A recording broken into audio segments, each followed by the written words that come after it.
1. China's car dealership industry, financial authorities and policy updates 2025. 2. Is China's car industry crumbling? Zero-mile tricks and tariff turmoil. 1.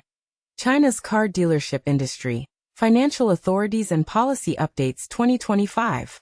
In a significant move that could reshape the landscape of the automotive market, financial authorities in China are paying close attention to the evolving dynamics of the car dealership sector.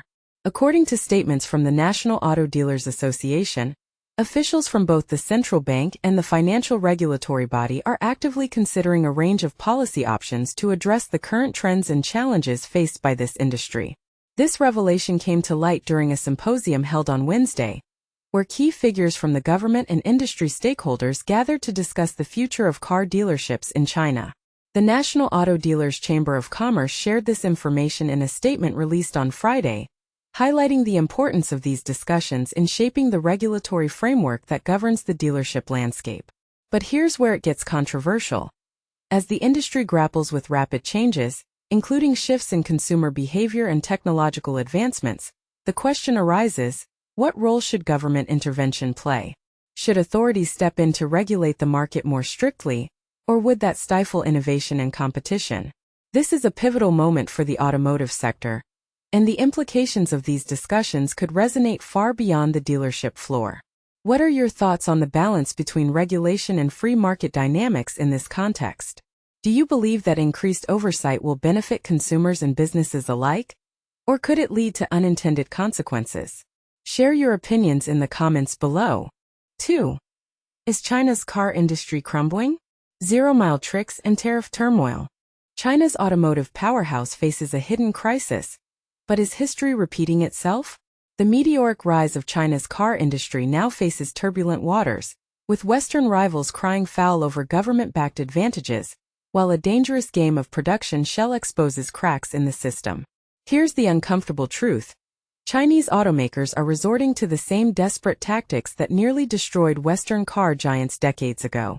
When the EU slapped massive tariffs on Chinese EVs last year, officials claimed they were leveling a subsidy-skewed playing field. But new revelations expose a deeper parallel with 1980s America and Europe. Like Detroit automakers during the 1987 stock crash aftermath, Chinese companies are now flooding markets through a zero-mile loophole, selling untouched, used cars at fire sale prices to keep factories running. Here's what most analysts overlook. This isn't innovation. It's déjà vu. Western manufacturers survived the 90s recession through similar schemes, pre-registering demo vehicles, dumping inventory on rental fleets, and masking overproduction. Volkswagen nearly collapsed using these exact tactics before economic recovery saved them. Now Chinese brands like BYD, despite 39% global sales growth this year, show alarming signs of repeating history, with May's domestic sales growth nearly flatlining. The real controversy? China built this crisis through ruthless survival of the fittest policies. For 20 years, Beijing nurtured hundreds of car brands like a high-stakes reality show, encouraging cutthroat competition while dangling the threat of collapse. But the plot twist nobody predicted? Domestic rivals became each other's worst enemies. Price wars have turned China's auto market into a bloodbath. BYD itself slashed prices up to 20% this year, triggering a domino effect across the industry.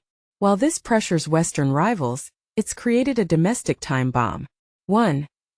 Profit margins evaporate as companies sell at loss. 2. Zero-mile exports, 90% of China's used car shipments, distort sales data. 3. Regional governments actively encourage the practice for economic targets. But here's where it gets controversial. Is this China's Volkswagen moment? When Western automakers used these tricks, temporary relief gave way to existential crises. Beijing opposes the loophole, but regional leaders keep feeding it through tax rebates and export incentives. Can China's centralized system contain this self-made crisis, or will market forces prevail? The billion-yuan question.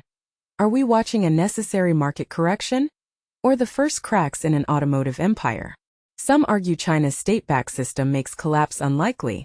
But remember, even Soviet industries eventually buckled under production quotas and distorted metrics. What's your take?